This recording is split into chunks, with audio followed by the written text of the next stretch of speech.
ta vie, tu n'iras jamais loin. Tu n'iras jamais loin. Tu n'iras jamais loin. Tu n'iras jamais loin. C'est l'onction qui fera la différence. C'est l'onction qui fera tomber. Et la Bible dit l'onction brisera le joug.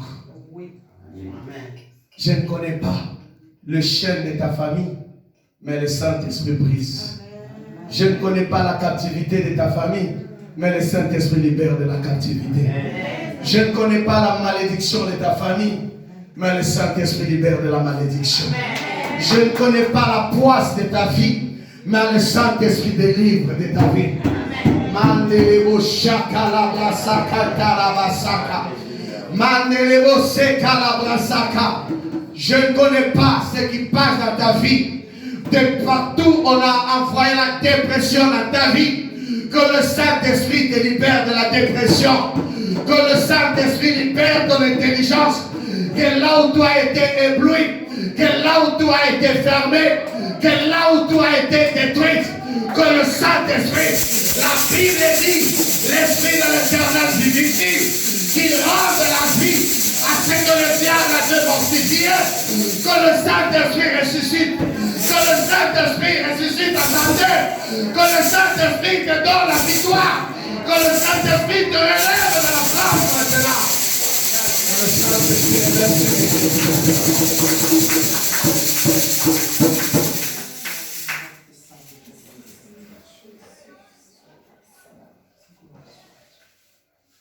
Croyez tous les problèmes qu'on a dans cette église. C'est parce que les gens ont du mal à prendre conscience qu'on est dans un combat. On a toujours été attaqué dans cette église. Mais Dieu cherche les hommes qui ont l'esprit, qui ont l'onction sur leur vie pour relever les défis dans cette vie.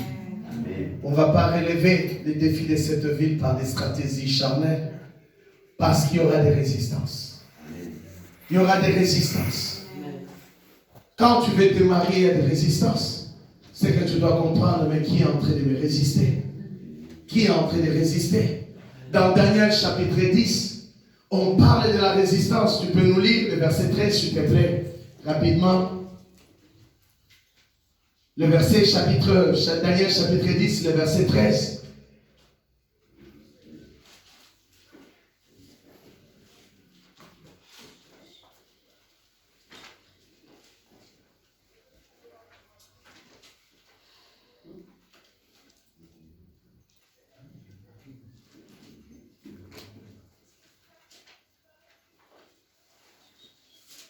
Allez-y.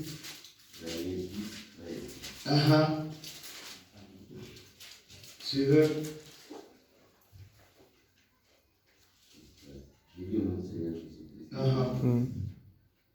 Le chef du royaume de Perse m'a résisté 20 et un jours. Ah, écoutez. Le chef du royaume de Perse a résisté à Daniel pendant combien? 21 jours. 21 jours. Mais voici, Michael, l'un des principaux chefs, est venu à mon secours. Et je suis demeuré là auprès du roi des Perses. Alléluia. Vous imaginez? Il y a toujours des résistances. Même dans l'église, même dans le ministère. Vous allez voir, même dans Actes chapitre 13, vous allez voir, quand le Saint-Esprit a dit, mettez-moi Paul et Barnabas à part. En sortant, ils l'ont imposé le main.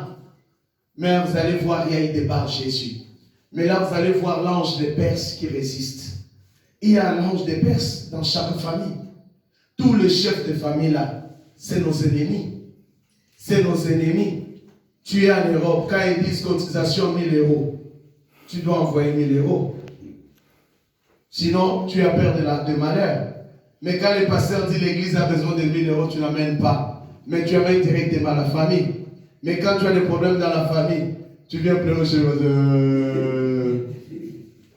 Et tu nous diras que tu as envoyé l'argent, c'est quand on t'a déjà délivré. Ah. Amen. On nous cache des secrets. Vous trouvez des fiancés, directement vous appelez la famille. Vous n'appelez même pas les pasteurs.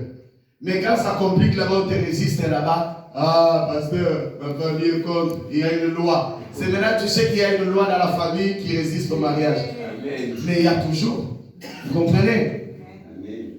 Beaucoup sont perdus à cause des anges des Perses qui les font résistance.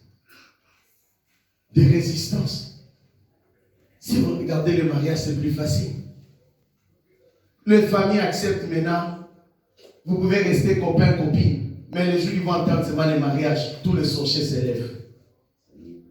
Parce qu'ils ne veulent pas. Mais si tu n'as pas l'onction, tu ne te marieras jamais. Amen. Il faut le Saint-Esprit. Tu vois d'huile fraîche ma tête et ma coupe déborde. Où est ma famille? Où est la famille de mes frères et de mes soeurs dans l'église? Où est toute l'église maintenant? En ce 9e mois, que l'onction descende sur les anciens, sur les diacres, sur le peuple. Que l'onction descende sur ma maison. Que l'onction descende sur ta maison. Que l'onction descende sur ton travail. Que l'onction descende sur tes voisins. Que l'onction descende. Je ne sais pas où tu veux que je dise encore. Que l'onction descende dans la présidence. Parce qu'ils ont besoin de la sagesse et de l'intelligence aussi. Que l'onction, tu induis fraîche ma tête. Et ma coupe déborde. Tu dresses une table devant mes adversaires. Non, ils ne gagneront pas.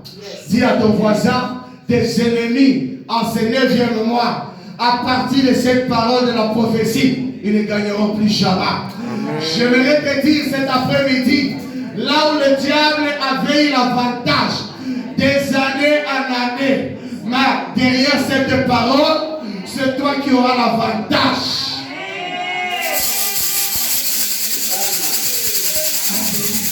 Jésus dira, mes paroles sont esprit et vie. Comme elle sort, la parole de la prophétie et la l'onction, c'est poussé par l'esprit que les hommes ont prophétisé. Je prophétise la guérison maintenant. Je prophétise la délivrance. Je prophétise le miracle maintenant. Je prophétise l'élévation de cette église dans cette vie. Tout le ministère dépendant de cette église. Est-ce que quelqu'un croit cela? Dis Amen. Parce que nous le proclamons.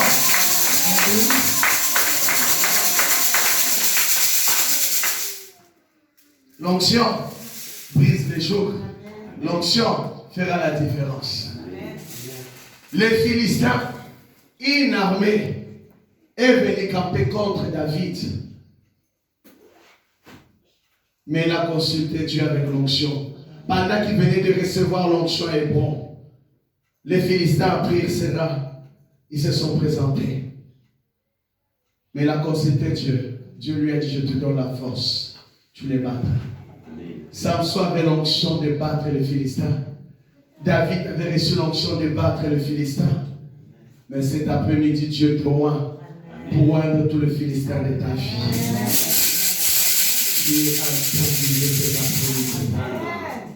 Et oint d'huile fraîche ta tête. Non, est-ce que quelqu'un la croit prophétiquement cette parole? Cet après-midi avec une autre dimension. Là où tu n'avais plus de vision, tu auras une vision. Le salut de ta vie tombera sous l'onction. Non, c'est l'esprit de l'Éternel. C'est l'esprit de l'Éternel qui repose maintenant sur toi.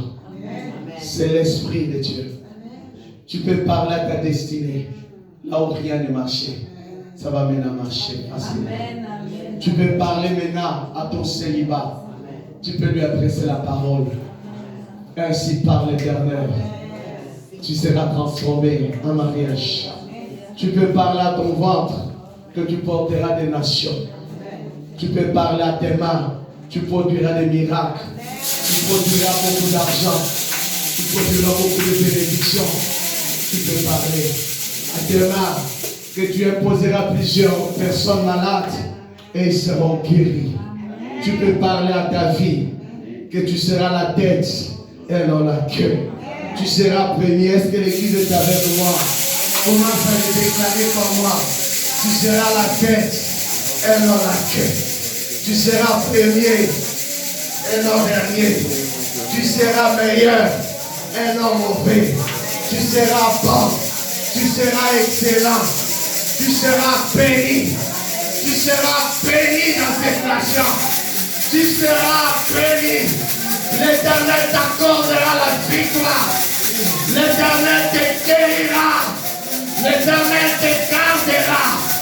L'Éternel te soutiendra. L'Éternel te délivrera. L'Éternel te lèvera. L'Éternel pourvoira tes besoins. L'Éternel te couvrira. L'Éternel sera ton arrière-garde. L'Éternel sera ton Dieu. Tu les craindras. Tu les lèveras. C'est ce qu'il aura fait dans ce pays.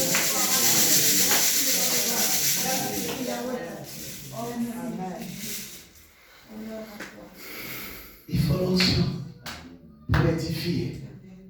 Il faut l'onction pour exhorter, pour encourager. Il faut le Saint-Esprit. Il faut le Saint-Esprit. Quand l'Esprit de Dieu repose sur toi, il y aura la joie. Amen. Il y aura le fruit de l'Esprit. Amen. Ça sera automatique, pas mécanique. Pour aimer quelqu'un, je vais réfléchir. Tu vas réfléchir pour aimer quelqu'un. Ça doit être automatique. Amen. Je t'aime de l'amour du Seigneur. Je t'aime de l'amour du Seigneur. Je t'aime de l'amour du Seigneur. Je t'aime de l'amour du Seigneur. Ça doit être automatique. Le pardon doit être automatique quand le Saint-Esprit habite en toi. Amen. Vous savez pourquoi nous perdons des combats spirituels? Parce que nous sommes des porteurs des bagages de l'ennemi, des charges. Quand nous portons de la haine, quand nous portons de la colère, nous ne gagnerons qu'un combat spirituel. Amen. Il faut te décharger. Amen. Tu ne peux pas porter les armes de Dieu et les armes du diable. Amen. Tu ne peux pas porter la malédiction et la bénédiction. Amen. Non, il faut choisir un. Si tu veux gagner la bataille, ceux qui te persécutent, bénis-les. Amen. Ne les maudis pas. Amen. David portait les fruits de l'esprit. Celui qui a persécuté sa vie, c'était Saül. Dieu l'a même livré entre les mains. Mais il a dit, je ne touche pas au roi de l'Éternel. Amen. Le jour qu'il a appris que Saül était mort, il a fait le deuil de Saül. Il a dit, pourquoi les héros sont-ils tombés?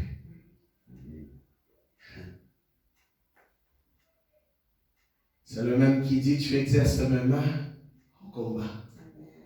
Il y a des combats aussi dans la vie. Il y a des combats dans l'église, dans la ministère. Il y a des combats dans ta destinée. C'est des combats. Tout le monde ne peut pas apprécier que tu avances dans ta famille. Il y a de ceux-là qui aiment toujours casser que tu sois célibataire. Mais je prophétise le mariage. Je prophétise. Tous ceux qui voulaient que tu restes chômeur à vie, tu travailleras à vie. Ceux qui disaient qu'il n'y aura plus de salut qui brille en toi, verront la gloire de Dieu s'élever dans ta vie. Amen. Ceux-là qui entreprennent matin, midi, soir, la nuit, même avec des heures supplémentaires dans des réunions pour te maudire, Dieu va changer la malédiction. Amen. Vous allez voir des gens, ils sont en Europe. Mais là où on disait que tout est facile, mais tout est compliqué pour toi. Il y a un combat. Amen. Il y a un combat. Amen. Mais j'aimerais peut-être vous dire aussi, dans vos combats, vous avez besoin des hommes et des femmes de Dieu aussi. Amen. Parce que la Bible dit, confie-toi à Dieu, tu seras fermé à ses serviteurs, les prophètes, tu auras la victoire aussi.